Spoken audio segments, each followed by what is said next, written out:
Engkanto, multo, tiktik, aswang.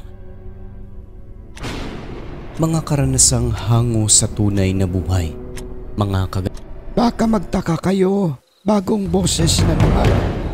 Ako nga pala si Tomas, ang bagong narrator ng SMCA Aswang Story.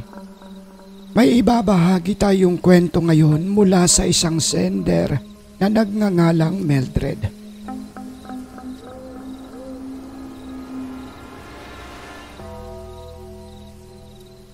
Ito na ang kanyang kwento.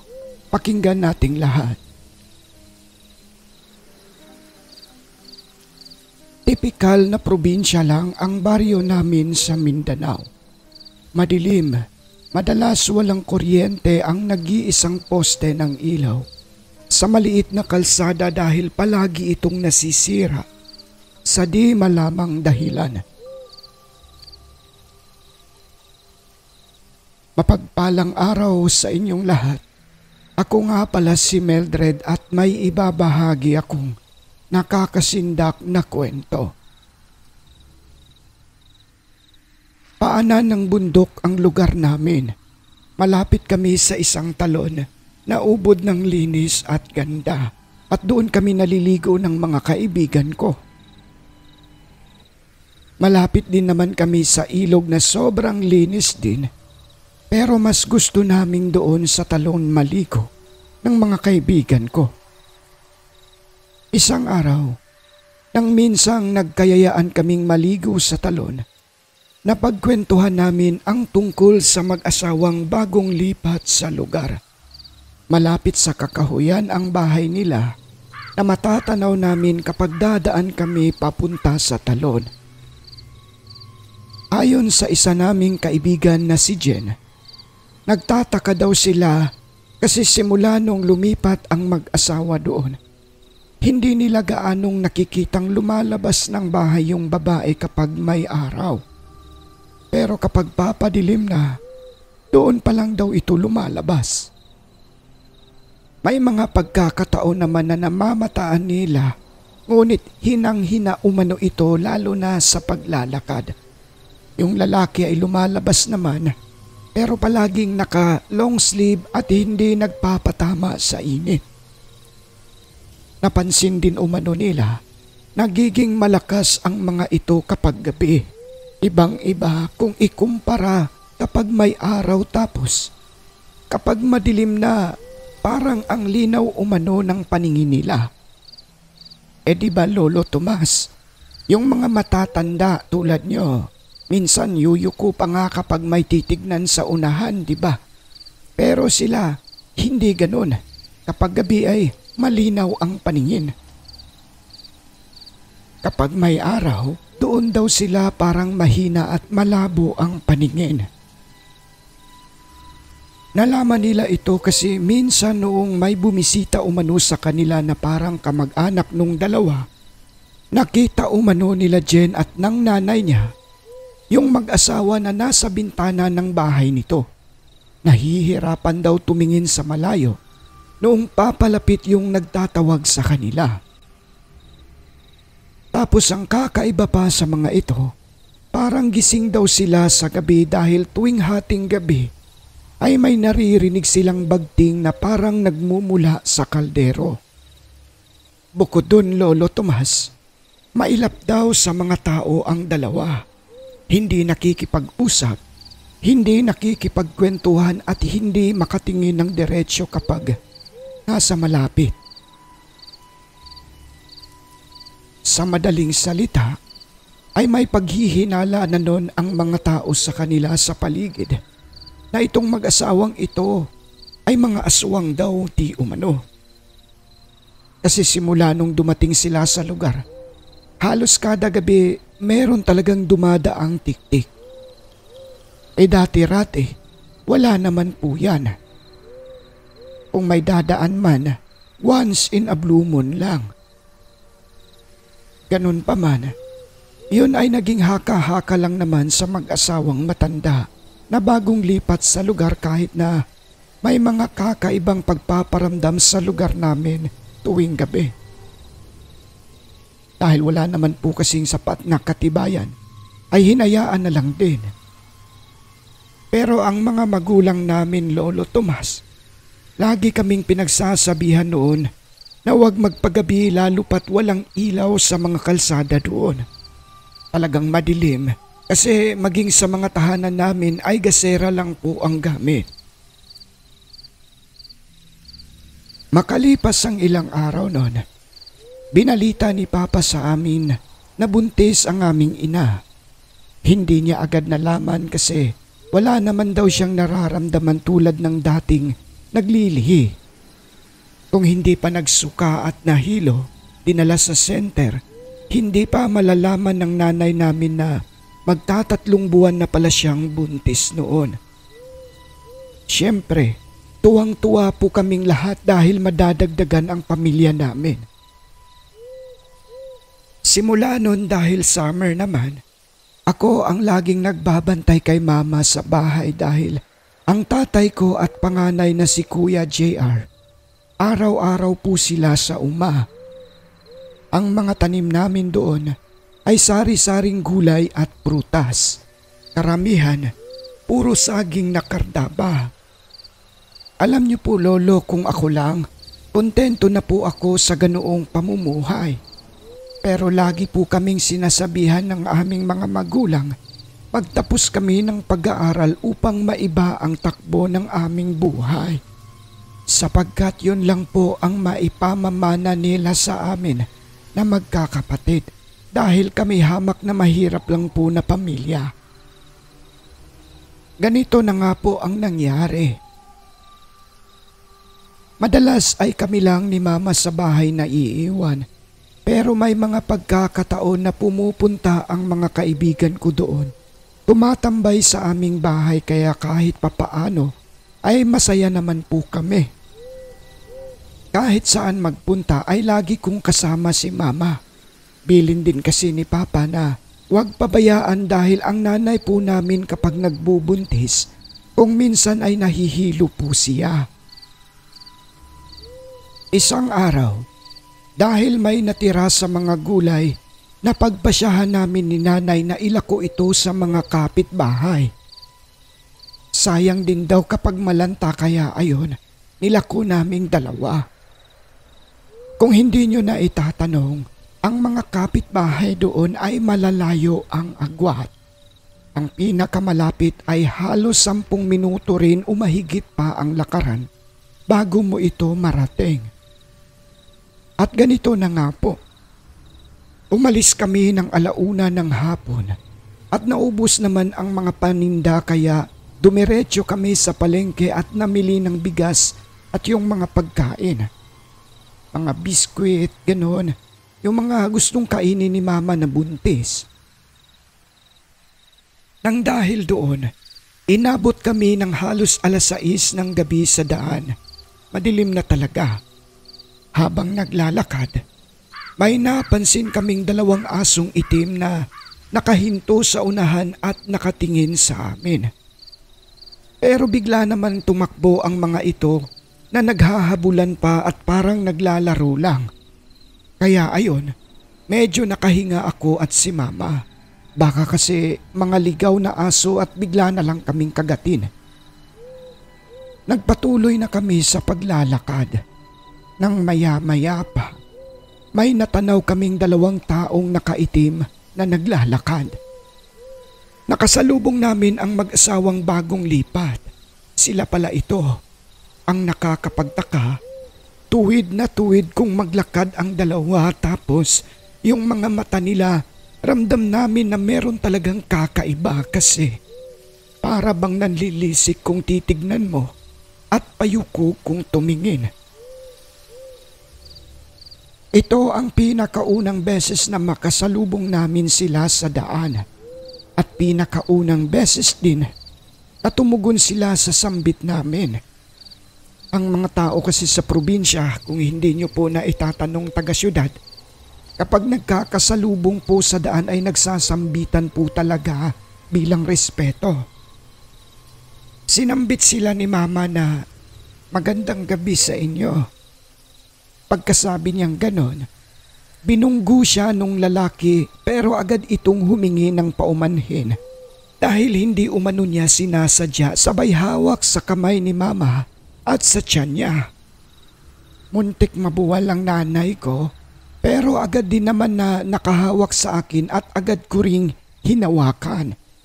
Sa galit ko, nasabi kong hinay-hinay naman po kayo, lolo. Inis na wika ko sa kanilang dalawa. Ang sagot ng mga ito, "Pasensya na kayo. Pasensya ka na. Hindi ko sinasadya. Kasi itong mata ko, medyo malabo kapag madilim." sabi nung lalaki. Pero ang mata niya sobrang siga na akala mo luluwal na. Noong hinawakan niya ang tiyan ni mama, agad na inilayo ni nanay ang kanyang tiyan kasi nga pinaghihinalaan na aswang ang dalawa. Di ko talaga makakalimutan yun, lolo. Sa loob-loob ay takot na ang aking inay nun pero nilakasan niya ang kanyang sarili.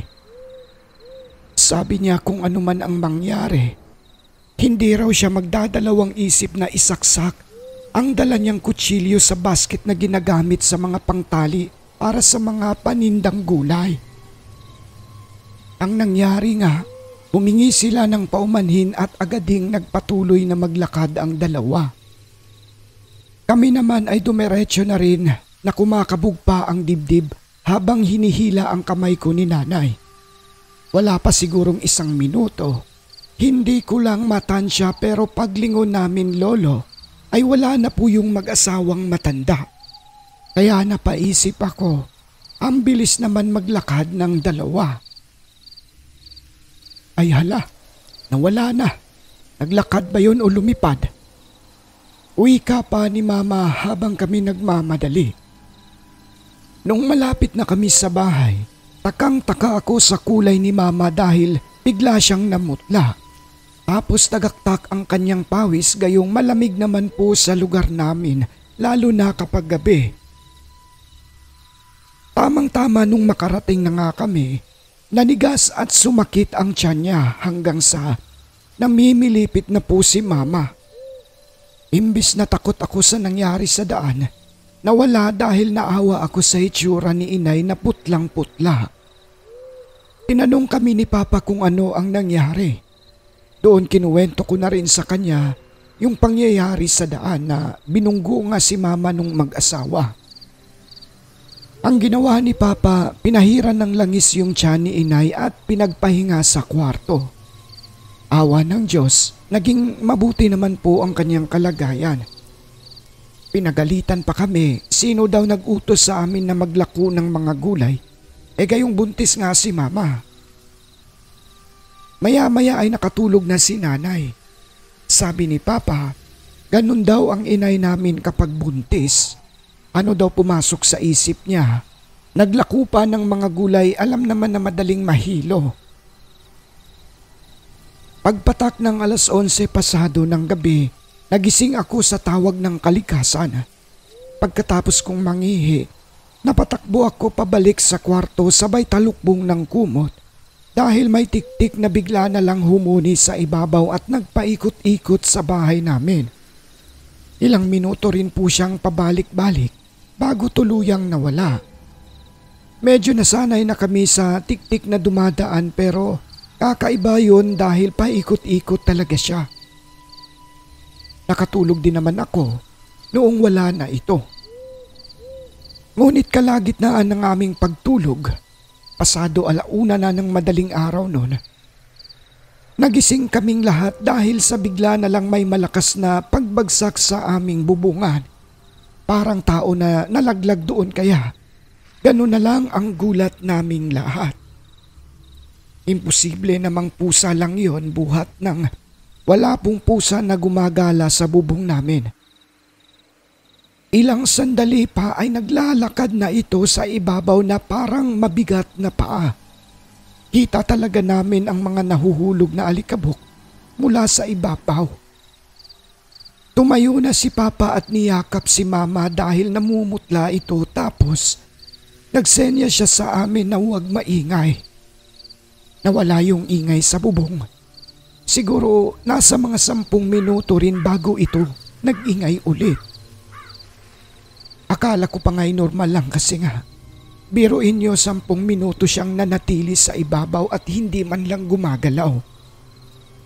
Sabi naman ni Kuya, parang paraan daw para hindi mapaghihinalaang nandudoon pa siya. Tama nga ang kuya ko dahil sa bigla na lang may kumakaluskus doon sa bubong.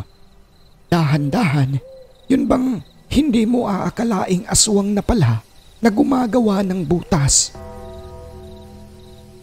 Di nagtagal, merong parang sinulid lang na kulay pulang umaalingasaw ang amoy. Sobrang baho at punong-puno ng laway na dahan-dahang bumababa papunta mismo sa tiyan ni Mama. Alerto naman si Papa kaya dali-dali niyang kinuha ang balisong at walang ano-ano'y pinutol niya po yung parang sinulid lang na dila na pala ng aswang. Nagulat kami dahil puro dugo ang kamay ni Papa at hindi namin inakala na sa ganoon kaliit na dila ng aswang na sinulid lang ay magdurugo ng ganoon kadami. Pag-aakala pa nga namin na sugatan siya sa balisong pero hindi, galing pala yun sa dilang pinutol niya. Matapos nun, may sumigaw sa ibabaw at parang napalundag ng isang beses sa sakit. Nagalit ito dahil hindi nagtagal ay kinalkal niya yung bubong ng kinalkal ng ubod ng lakas. At ang nakakatakot pa lolo, hindi isang aswang dahil 2 ang kumakaluskos na naririnig namin. Sa bubong na parang gusto nang wasakin, na parang gumagawa na talaga ng butas at doon sa dingding kung saan nakahiga si Mama at Papa. Nanginginig na ako noon. Sobrang lakas ng kabog ng dibdib ko kaya hindi ko maiwasan na maiyak kasi hindi na normal yung nasa bubungan at nasa labas. Idagdag pa na ang mama ko ay naninigas ang tiyan at sumasakit kaya hindi na namin alam ang aming gagawin ni Kuya. Ilang sandali pa ay tumigil yung pagkaluskos sa dingding pero lumipat ito sa bintana. Pinipilit na buksan at may naririnig na kami ng ingay. Nakakatakot, nakakapanindig balahibong ingay ng isang nilalang na parang nagmumula sa isang hayop na galit. Kaya sa sobrang hilakbot ay nagyakapan kami ni Kuya at ni Mama. Si Papa naman ay hindi na nakatiis noon. Dali-dali siyang tumayo. Kinuha ang itak na ginagamit nila sa uma ni Kuya. Pagkatapos ay inutusan si Kuya ko na kumuha na rin ng kanyang itak. Sabay silang nagtungo sa kusina para kumuha na rin ng asin. Pagbalik nila sa kwarto, binuksan ni Papa ang bintana ng bahagya at agad nagsaboy ng isang dakot ng asin doon sa labas. Narinig na lang namin na merong humiyaw doon na ayon kay Papa ay isang aswang na dali-daling tumakbo ng tamaan ng asin sa mukha. Inutusan naman ni Papa si Kuya na magdikdik ng bawang at ilagay sa mga bintana ng bahay. Matapos nun, buong tapang na lumabas si Papa at nagsaboy din ng asin sa bubungan. Narinig na lang namin, meron namang lumundag pababa sa lupa at tumakbo palayo. Para talagang tao kasi mabibigat yung yabag niya. Hinanap at inabangan ni Papa ang mga aswang na ito. Ilang beses siyang nagpaikot-ikot sa bahay habang minumura ang mga nilalang. Sobrang nakakabilib lang ang tapang na ipinakita ni Papa dahil hindi po talaga siya nagdalawang isip na ibuwis ang kanyang buhay para iligtas kaming lahat ng mga pamilya niya sa mapaminsalang aswang. Sabi pa niya noon, "Mga animal kayo, mga kampo ng kadiliman. Akala niyo siguro natatakot ako sa inyo. Humarap kayo at magkakamatayan tayo. Kami pa talaga ang gusto ninyong biktimahin ha. Makikilala ko rin kayo, bukas na bukas." Sa isang iglap sa ginawa ni Papa, naglaho ang mga aswang doon. Kung minsan kapag pinakitaan mo ng tapang ay takot din pala ang mga nilalang na ito. Yung kaputol na dila naman ng aswang na kasinulid lang sa liig ay dinala ni Papa sa dapog. Nilagyan ng maraming abo, binuhusan ng gaas at sinunog. Halos masuka kaming lahat sapagkat ang amoy nito ay sobrang langsa na nakakabaliktad sikmura. Matapos ang kakilakilabot na pangyayaring iyon, Lolo, hindi kami masyadong nakatulog. Parang manok lang mayat maya ang paggising sa takot na baka biglang babalik ang mga aswang. Awa naman ng Diyos, hindi na po sila bumalik. Meron na po kaming hinala kung sino ang mga ito kasi nga, kung natatandaan ninyo, bago mangyari yon ay binunggo si Mama ng mag-asawang bagong lipat sa baryo namin at hinawakan pa ang kanyang tiyan. Kaya kinabukasan nun, maaga pa lang ay agad nang inutusan ni Papa si Kuya na puntahan ang isang albularyo sa kabilang baryo para humingi ng tulong. Sa kabutihang palad, nang tignan niya ang aming nanay ay maayos naman ang kalagayan.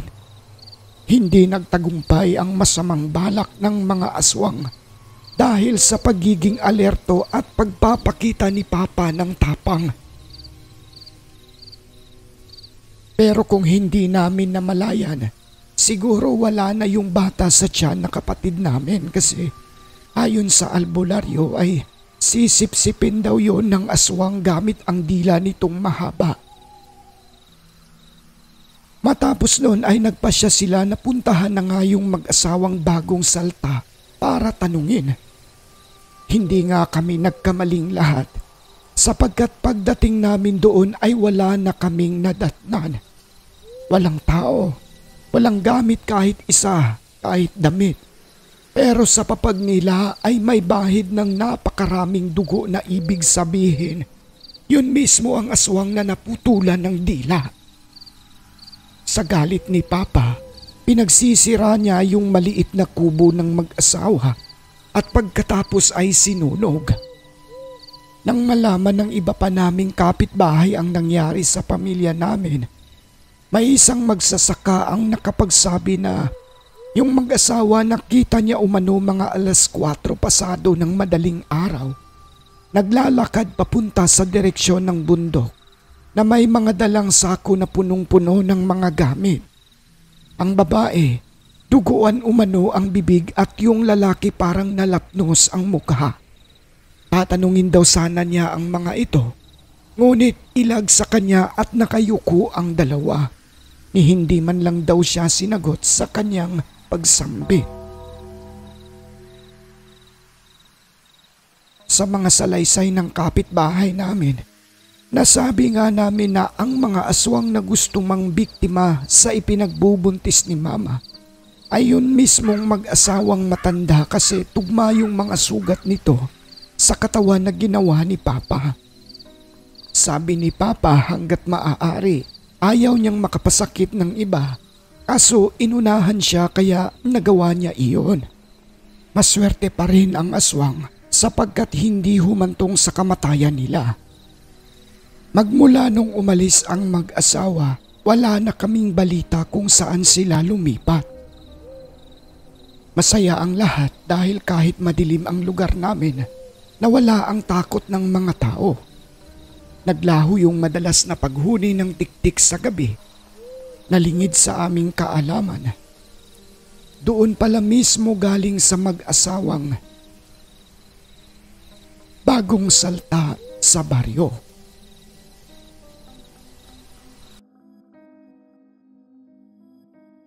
Hanggang dito na lang ang kwentong ito.